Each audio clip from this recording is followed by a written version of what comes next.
The first slap cracked through the diner like a dropped plate, sharp and humiliating, turning every fork midair and every breath into silence. It was broad daylight, sunlight pouring through the windows, and somehow that made it worse. Nothing hidden, nothing softened by shadows, just cruelty laid bare for everyone to see.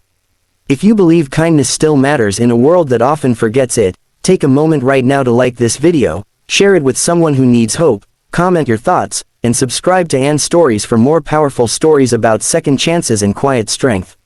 The diner sat on the edge of a busy highway, the kind of place truckers stopped for coffee refills and families ducked into for pancakes after long drives. Red vinyl booths lined the windows, chrome edges catching the sun, and the smell of frying eggs mixed with fresh coffee hung in the air. It was late morning, the rush thinning, when the trouble began. Mara Collins had been working there for 3 years, long enough to memorize regular orders and long enough to know which tables needed patience instead of speed. She was the quiet one, the waitress who smiled softly and apologized even when she hadn't done anything wrong. People mistook that gentleness for weakness all the time. That day, Mara was already tired before noon. Her shift had started early, and the night before had been restless, filled with worry she never voiced.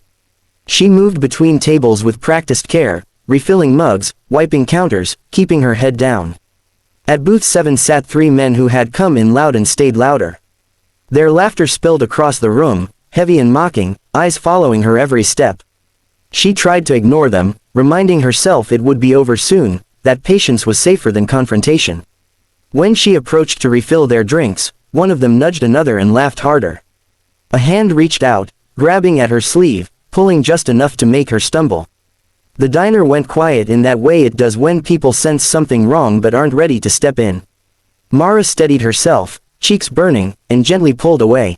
She tried to move on, to disappear into the kitchen, but the men weren't done. The words came next, ugly and sharp, meant to cut her down in front of everyone. She felt every eye on her back, felt the familiar weight of embarrassment pressing on her chest. She had learned long ago that reacting only made things worse. So she swallowed it, nodded, and tried to leave again. That was when the slap landed, sudden and stinging, snapping her head to the side. The sound echoed, louder than the jukebox ever could. Mara froze, her vision blurred, not from pain but from shock. A handprint bloomed hot on her cheek as laughter erupted from the booth. Someone muttered that it was just a joke. Someone else looked down at their plate. No one moved. The manager was in the back on the phone, unaware, and the moment stretched on, unbearable and long.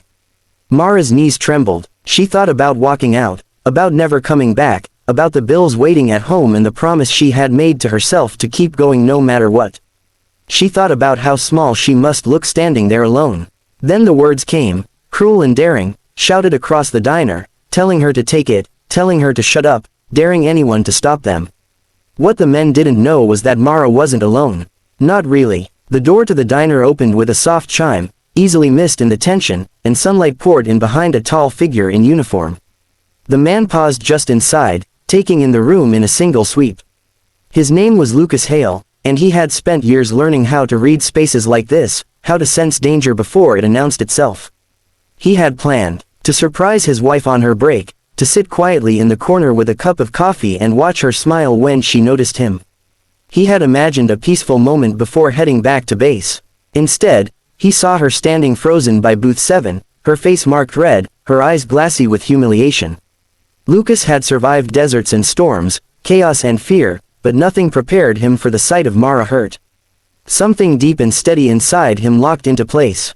He didn't rush, he didn't shout, he simply walked forward, boots heavy against the tiled floor, every step deliberate.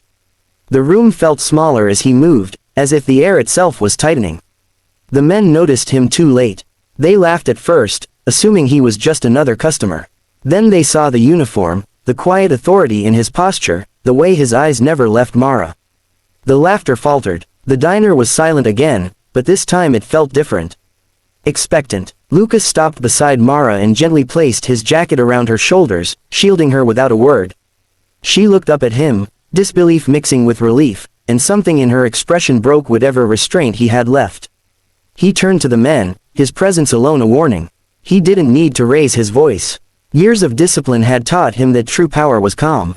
The manager finally rushed out, stammering apologies, trying to smooth things over, but it was too late for that. Customers stood now, anger replacing fear, murmurs rising like a wave.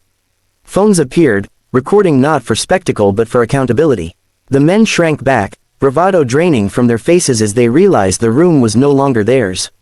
Lucas stayed exactly where he was, a quiet wall between Mara and the world. He didn't touch the men. He didn't threaten them, he simply waited, letting their own actions hang heavy in the air. When the police arrived, called by someone who refused to stay silent, the story spilled out in fragments, each witness adding weight to the truth. The laughter from Booth 7 was gone, replaced by pale faces and shaking hands. Mara sat in a booth near the window, Lucas beside her, his hand steady on hers. The adrenaline faded, leaving her exhausted, but something else took its place. For the first time in a long while, she felt seen. Not pitied, not dismissed, but truly seen. Around her, strangers offered quiet words, tissues, nods of support. The diner, once a place of routine, had become something else entirely, a space where cruelty had been confronted instead of ignored. The days that followed were not easy. The video spread online, opinions flying fast and loud. Some praised Lucas, others focused on Mara, questioning why she hadn't fought back, why she hadn't left sooner.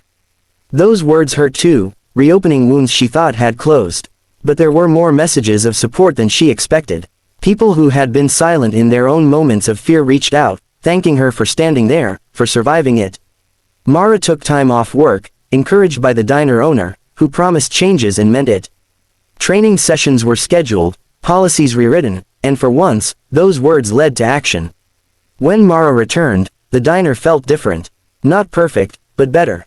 Safer. Customers greeted her by name, and even the clatter of dishes sounded kinder. Lucas stayed by her side through it all, not as a hero seeking praise, but as a partner who knew that strength sometimes meant listening. He reminded her that her quiet nature was not a flaw, that surviving didn't require shouting her fists. Together, they talked about the future, about dreams put on hold, about how pain could either harden or heal. One afternoon, weeks later, Mara stood at the counter watching sunlight spill across the floor, just like it had that day. She touched her cheek, where the mark had long since faded, and felt something steady within herself. The memory still hurt, but it no longer defined her. She had learned that silence didn't mean acceptance, and that courage could arrive in many forms, sometimes wearing a uniform, sometimes rising from within. If this story reached you, if it stirred something deep inside or reminded you of a moment you stayed quiet when you wanted to speak, please take a second now to like the video, leave a comment, and share it. Your engagement helps stories like this travel farther and reminds others they're not alone. Before the ending, a special request from us at Ann Stories. Comment the word, respect, if you believe no one deserves to be humiliated, ever. On a bright, ordinary day, in a small diner by the road, something changed. Not because of fists thrown or anger unleashed, but because one person refused to let cruelty pass unnoticed. Mara kept serving coffee, Lucas returned to duty, and the world kept spinning. Yet somewhere between the clink of mugs and the hum of traffic, a quiet truth settled in. Kindness may not always be loud, but when it stands its ground, it can change everything.